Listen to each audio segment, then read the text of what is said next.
Hello students. ये हमारी unit 5 है, design of IC engine component, जिसमें हम आईसी इंजन के कुछ मेन पार्ट्स हैं जिनको डिज़ाइन करना सीखेंगे। और वही हमारे सब्जेक्ट के पॉइंट ऑफ व्यू से इम्पोर्टेंट हैं। और वो जो पार्ट हैं वो हैं cylinder, cylinder liner and head, piston, connecting rod. Mainly हम इन तीन पार्ट्स की ही डिज़ाइनिंग यहाँ सीखेंगे, क्योंकि यही हमारे सब्जेक्ट के पॉइंट ऑफ व्यू से इम्पोर्टेंट हैं। ठीक है। तो और इसके अलावा जो पार्ट्स हैं वो हैं crankshaft and valve gear mechanism, जो कि हमारे सब्जेक्ट के हिसाब से बहुत ही इम्पोर्टेंट नहीं है, तो इसको हम यहाँ पर नहीं पढ़ेंगे। तो पहले तो आपको ये जानना ज़रूरी है कि व्हाट इज़ आईसी इंजन। और जो कि आपको पता ही होगा, internal combustion engine is an engine in which combustion of fuel such as petrol diesel takes place inside the engine cylinder. तो आईसी इंजन में जो फ्यूल का इग्निशन होता है वो आपके सिलेंडर के अंदर होता है। और अब आप सोचेंगे कि जो आउटसाइड जो इग्निशन होता है वो कौन से हैं इंजन, तो वैसे है लाइक स्टीम इंजन। तो स्टीम इंजन में हम क्या करते हैं कि बाहर से एक हाई टेम्परेचर स्टीम को, जिसको हम बॉयलर में बनाते हैं, उसको हम स्टीम टरबाइन में इंसर्ट कराते हैं। तो वो हमारे एक्सटर्नली फायर्ड इंजन होते हैं। तो जो आईसी इंजन है उसमें हमारा जो एयर और फ्यूल का जो मिक्सचर होता है उसको हम सिलेंडर के अंदर वार्म करते हैं और एनर्जी जनरेट करते हैं। तो इसके मेन जो क्लासिफिकेशन है वो है आपका SI engine petrol engine and CI engine diesel engine. इनके डिफरेंस आपको पता ही होगा कि SI engine spark ignition engine और कंप्रेशन इग्निशन इंजन में क्या अंतर है। इसको आप पढ़ लीजिएगा और आपको आइडिया भी होगा। ओके। तो ये पार्ट्स जो दिए हुए हैं इसको हम देख सकते हैं कि ये हमारा एक इंटरनल कंबशन इंजन है, जिसमें ये हमारा पिस्टन है, ये सिलेंडर है। ओके।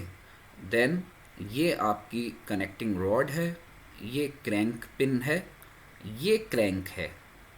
आप देख सकते हैं यहाँ पे लिखा हुआ है, ये क्रैंक है, ये क्रैंक शाफ्ट है, देन ये क्रैंक पिन है। और जो पिस्टन जो कनेक्टिंग रॉड से जुड़ा हुआ होता है that is called gudgeon pin. Okay, gudgeon pin. और इसमें ये सिलेंडर है आपका, जो आप ये देख सकते हैं, जिसके अंदर ये पिस्टन रेसिप्रोकेट करता है to and fro. Okay, this is valve, inlet valve where fuel comes, and this is outlet valve, exhaust manifold with outlet valve, exhaust valve, जिससे आपके फ्यूल गैसेस जो आपके साइलेंसर से निकलती हैं ये यहाँ से बाहर हो जाती हैं।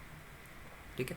तो मेनली हम इसमें तीन डिज़ाइनिंग पढ़ेंगे, और वो होगी सिलेंडर की डिज़ाइनिंग, दूसरा पिस्टन की डिज़ाइनिंग, और तीसरा होगा इस कनेक्टिंग रॉड की डिज़ाइनिंग।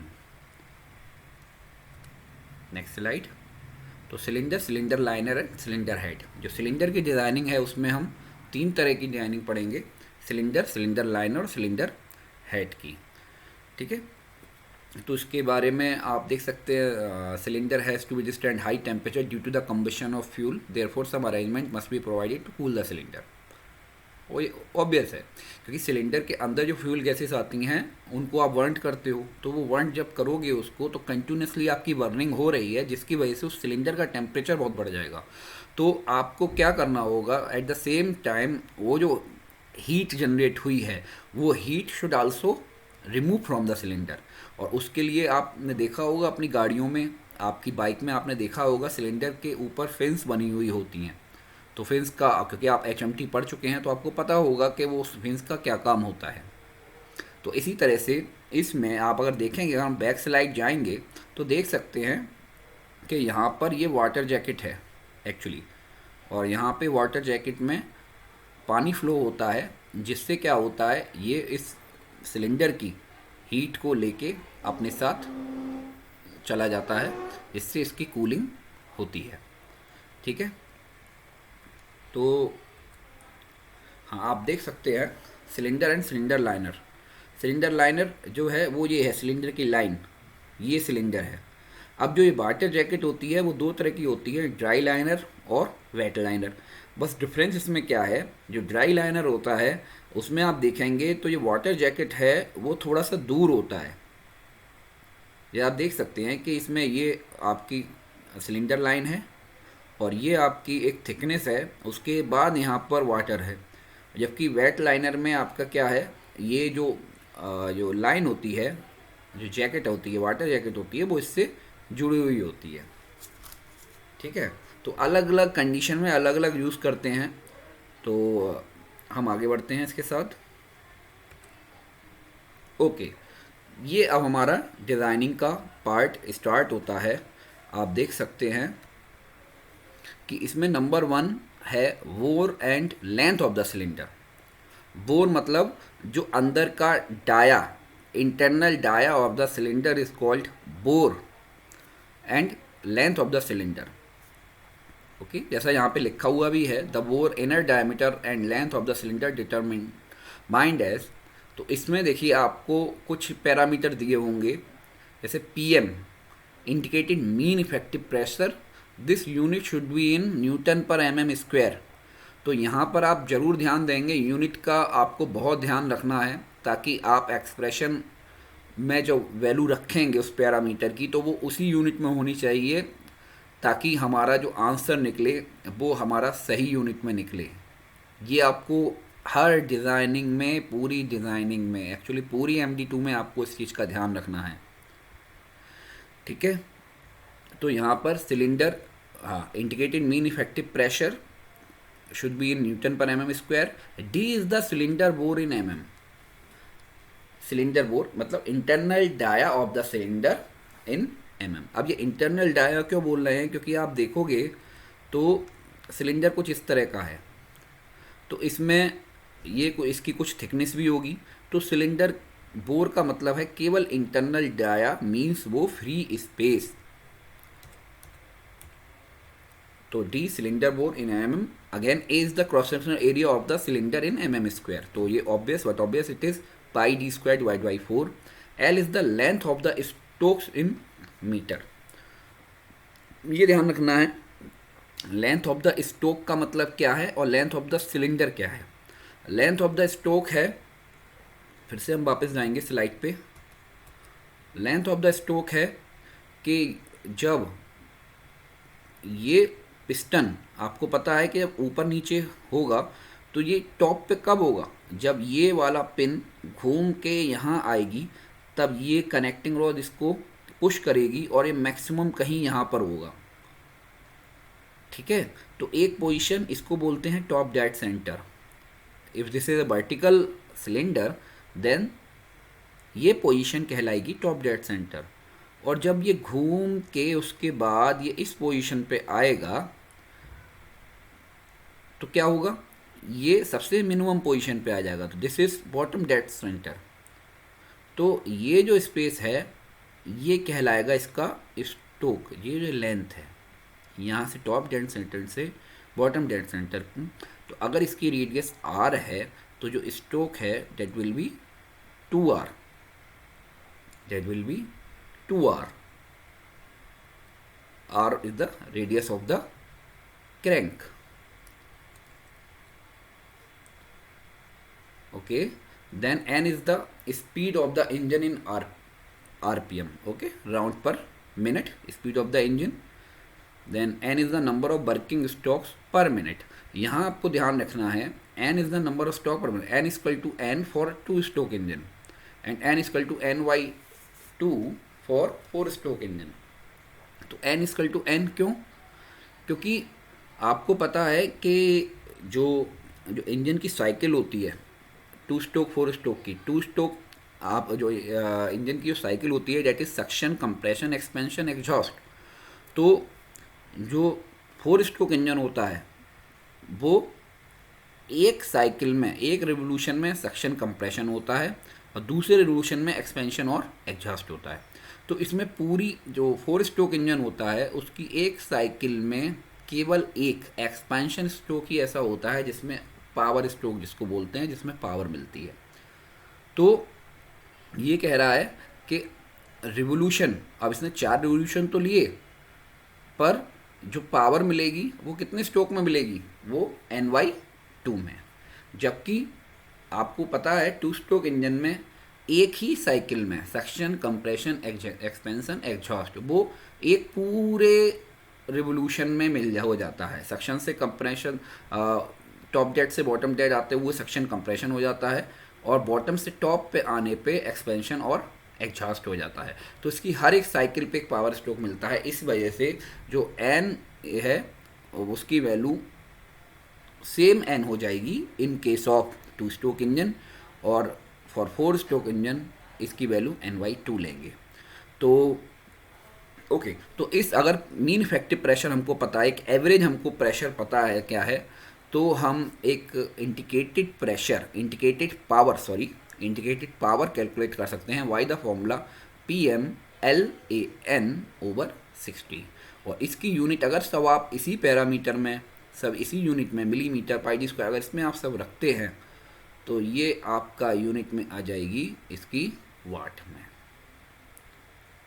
ओके, फ्रॉम तो इस एक्सप्रेशन से हम आपकी bore diameter D and length of the stroke is determined. कैसे? Length of the stroke is generally taken L equal to 1.25 D से 2D के बीच में लेते हैं। तो मैं आपको सजेस्ट करूंगा कि आप इसकी वैल्यू, L की वैल्यू जो है, यहाँ पर A की वैल्यू आप ऑब्वियसली आप A की वैल्यू आप ये पाई डी स्क्वायर बाई 4 लेंगे। बेटर है कि आप L की वैल्यू 1.5 कंसिडर करके चलें। 1.5 D रखेंगे इसकी वैल्यू, और आपको इंटीग्रेटेड पावर दे रखी होगी, PM दे रखा होगा, N आपको सब कुछ दे रखा होगा। तो यहाँ से आप L की वैल्यू यहाँ से आप D की वैल्यू निकाल लेंगे, और L की वैल्यू अगेन 1.5 D हो जाएगी, तो आप उसको कैलकुलेट कर लेंगे।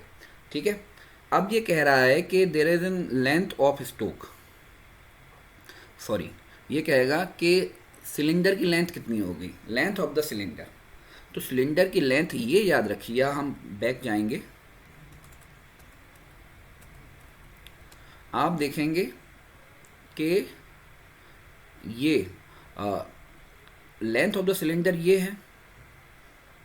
वो कह रहा है ये पिस्टन यहाँ के रुक जाएगा, यहाँ पर ये यहाँ रुक रहा है, पर लेंथ इससे ज़्यादा है, क्योंकि यहाँ पे एक क्लियरेंस वॉल्यूम होगा जो कि हमारे काम आता है फ्यूल को कंबशन करने के लिए, जो जगह चाहिए उस लिए, तो वो भी चाहिए, प्लस आपको नीचे भी जगह चाहिए। तो जो सिलेंडर की जो लेंथ होगी वो स्ट्रोक लेंथ से ज़्यादा होगी। तो जनरली ये जो स्पेस दोनों होते हैं उसको हम 15% ऑफ द स्ट्रोक लेंथ लेते हैं, जैसा कि आप इस फॉर्मूले में देख सकते हैं। तो length of the cylinder is 1.15 into length of stroke. Okay, तो यहाँ से आप लेंथ ऑफ सिलेंडर निकाल सकते हैं। तो अब इधर आपको ध्यान रखना है कि अगर आपको ब्रेक पावर दे रखी है और एफिशिएंसी दे रखी है, ब्रेक पावर क्या होता है, जो आपको शाफ्ट पे मिलता है। ठीक है, अगर आपको ब्रेक पावर दे रखी है और एफिशिएंसी दे रखी है, तो आप इजीली इंटीग्रेटेड पावर वो है जो सिलेंडर के अंदर जनरेट होती है, this is the maximum power. Okay, तो ये आप इजीली निकाल सकते हो। IP equal to BP divide by mechanical efficiency. तो यहाँ से आप ब्रेक पावर निकाल सकते हो, और मैक्सिमम गैस प्रेशर जो लेते हैं, देखिए आपको अभी जो बताया था PM is the mean effective pressure. ठीक है, तो आपको अगर मैक्सिमम प्रेशर अगर नहीं दिया है तो आप इजीली इसको 9 से 10 गुना मान सकते हो मीन इफेक्टिव प्रेशर को। ठीक है, क्योंकि सिलेंडर जब टॉप डेड सेंटर पे होता है तो वहाँ पे जो प्रेशर क्रिएट होता है वो लगभग 10 गुना होता है पूरे मीन इफेक्टिव, उस पूरे साइकिल के दौरान जो प्रेशर रहता है उसके। तो आप इजीली इसको ले सकते हो।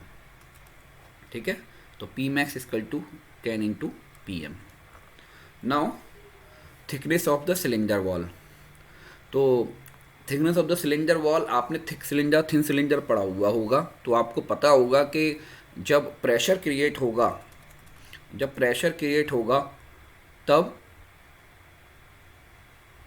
यहाँ पर जब प्रेशर क्रिएट होगा तो ये सिलेंडर जो आप देख रहे हैं, वो सिलेंडर या तो इस तरह से लॉन्गी लेंथ वाइज स्ट्रेच होगा, या फिर इसके ये जब यहाँ पे गैसें एक्सपैंड होंगी तो वो इस सिलेंडर को एक्सपैंड करेंगी।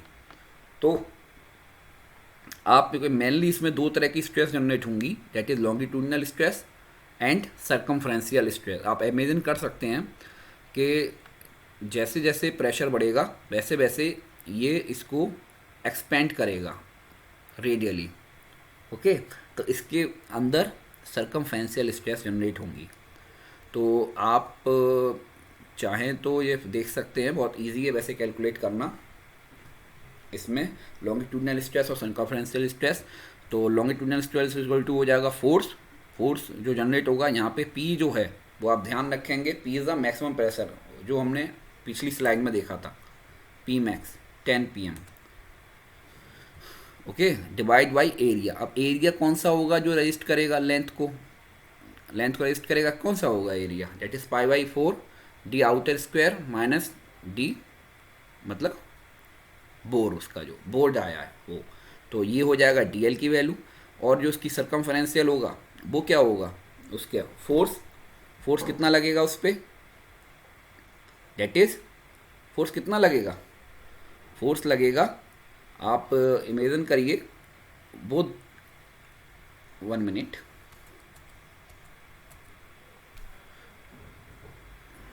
ये फोर्स जो होगा वो इस पे लगेगा, इन दीवारों पे लगेगा।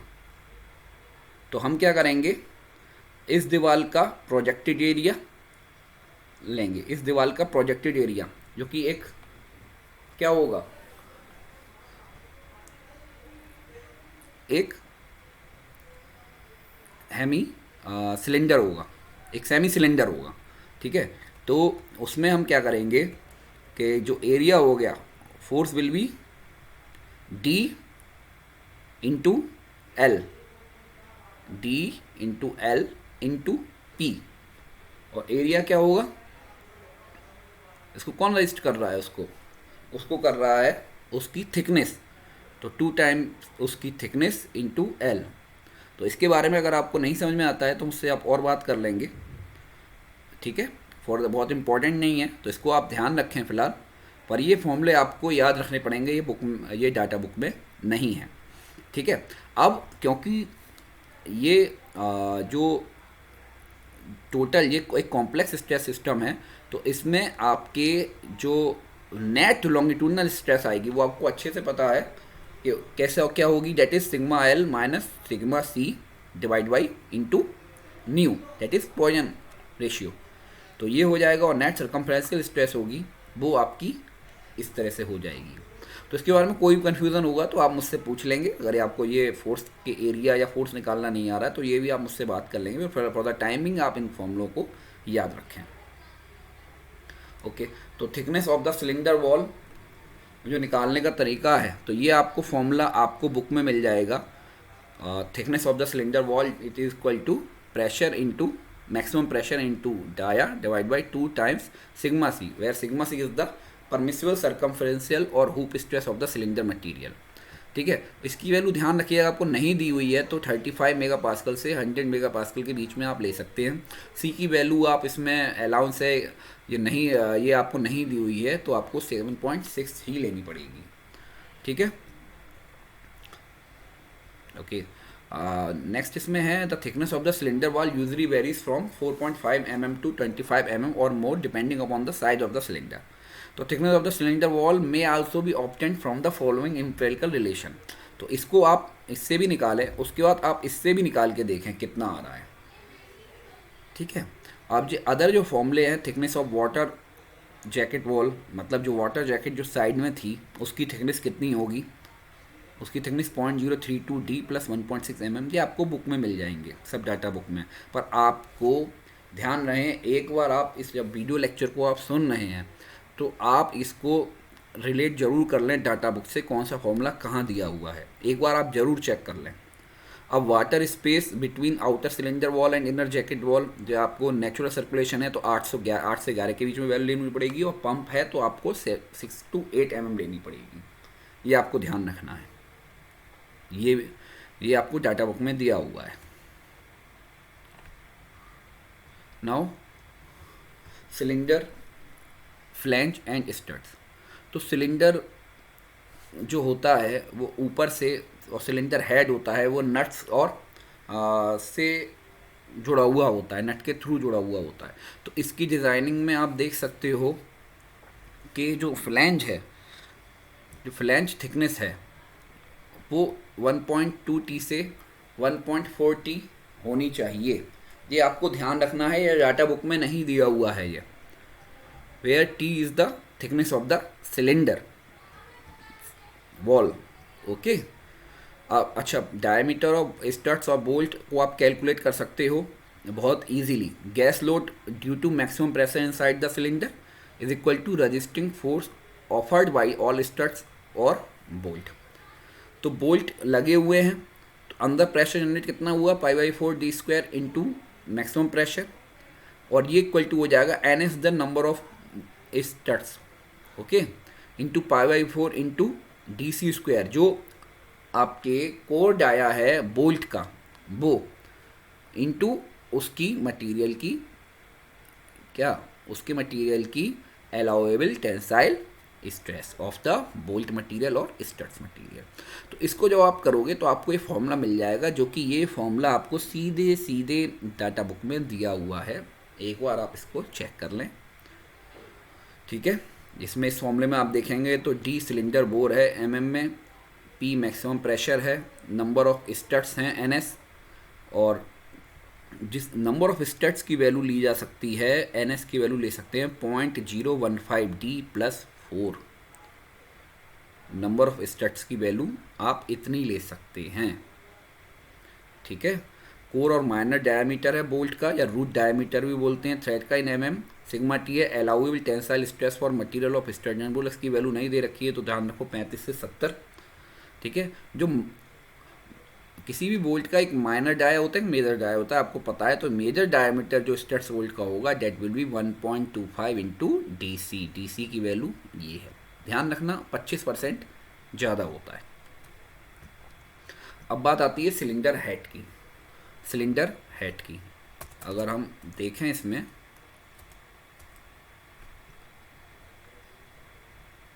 तो ये है सिलेंडर हेड,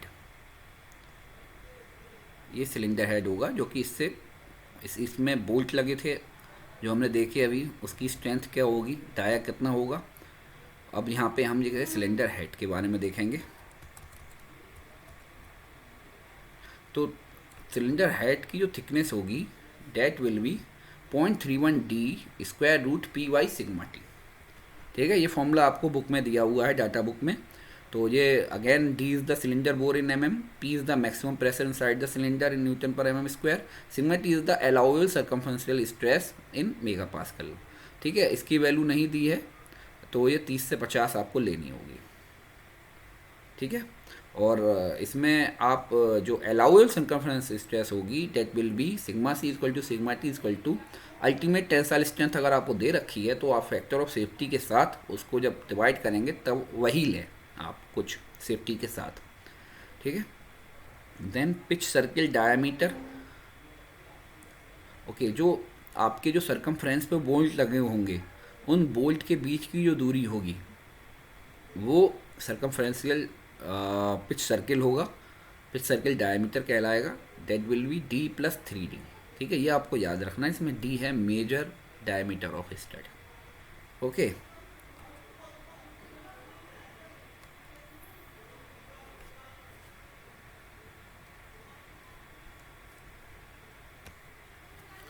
तो ये सब चीज़ें जो हमने बात की हैं, तो अगर हम इसका एक न्यूमेरिकल देखें तो हमको ज़्यादा क्लियर हो जाएगा कि इसको कैसे करना है। जैसे कि ये न्यूमेरिकल है, the cylinder for a four stroke diesel engine has the following specification. Brake power दे रखी है 7.5 किलोवाट, स्पीड दे रखी है 1400 RPM, indicated mean effective pressure दे रखा है, पीएम की वैल्यू दे रखी है 0.35, मैकेनिकल एफिशिएंसी दे रखी है 80%, मैक्सिमम गैस प्रेशर दे रखा है 3.5 मेगा पास्कल। ये लिखा है the cylinder liner and head are made of grey cast iron FG200। इसकी अल्टीमेट स्ट्रेंथ दे रखी है 260 Newton per mm²। Poisson ratio दे रखा है 0.25। देन दे रखा है studs are made of plain carbon steel 40C8। जिसकी यील्ड स्ट्रेंथ दे रखी है 380 Newton per mm²। Factor safety सभी की दे रखी है 6। तो इसकी हमको डिज़ाइनिंग करनी है, ठीक है। तो यहाँ पे हमें कैलकुलेट करना है, सॉरी यहाँ पे डिज़ाइनिंग बात एक ही है, आप डिज़ाइनिंग भी मान सकते हैं इसको। इन चीज़ों को आपको कैलकुलेट करना पड़ेगा। आप देखो डिज़ाइनिंग अगर लिखा हुआ है तो इसका मतलब है कि आप ये सब चीज़ें कैलकुलेट करिए, और सीधे कैलकुलेट कर रखा है तो हमको वही चीज़ें केवल कैलकुलेट करनी होंगी। और अगर हम डिज़ाइनिंग कर रहे हैं तो हमको एटलीस्ट ये चीज़ें कैलकुलेट करनी हैं, तो वो हमारा कहलाएगा डिज़ाइनिंग। तो bore and length of the cylinder liner, thickness of cylinder liner, thickness of cylinder head, size, number and pitch of studs, calculate the apparent and net circumferential and longitudinal stress in the cylinder wall। तो एक एक करके हम point उठाते हैं। Number 1, bore and length of cylinder liner. तो हमें को क्वेश्चन में दिया हुआ है ब्रेक पावर 7.5 किलोवाट, आरपीएम दिए हैं 1400, मीन इफेक्टिव प्रेशर दे रखा है 0.35 मेगा पास्कल। मेगा पास्कल को आप कन्वर्ट करते हो तो उतना ही न्यूटन पर mm² होता है, आपको पता ही होगा। पी मैक्स दिया हुआ है, maximum gas pressure 3.5, then factor safety 6, और एफिशिएंसी दे रखी है 0.8, ठीक है। For stud sigma Y T की वैल्यू दे रखी है, और सिलेंडर हेड के लिए सिग्मा वाई टी की वैल्यू दे रखी है। तो स्टेप 1 पहले हम कर रहे हैं bore and length of the cylinder liner की कैलकुलेट। तो इसमें हम, जैसा कि पता है मैंने आपको ऑलरेडी बोला हुआ था कि हम L/2 stroke length to dia या बोर डाया उसको लेंगे 1.5। तो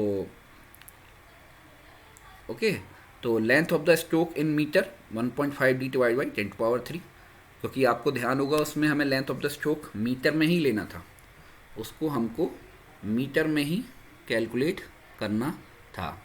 तो एक मिनट यहाँ पे हम हाइलाइटर ले लेते हैं। Okay, length of the stroke ये आपको ध्यान होगा मीटर में लेना था, तो इतना हो जाएगा।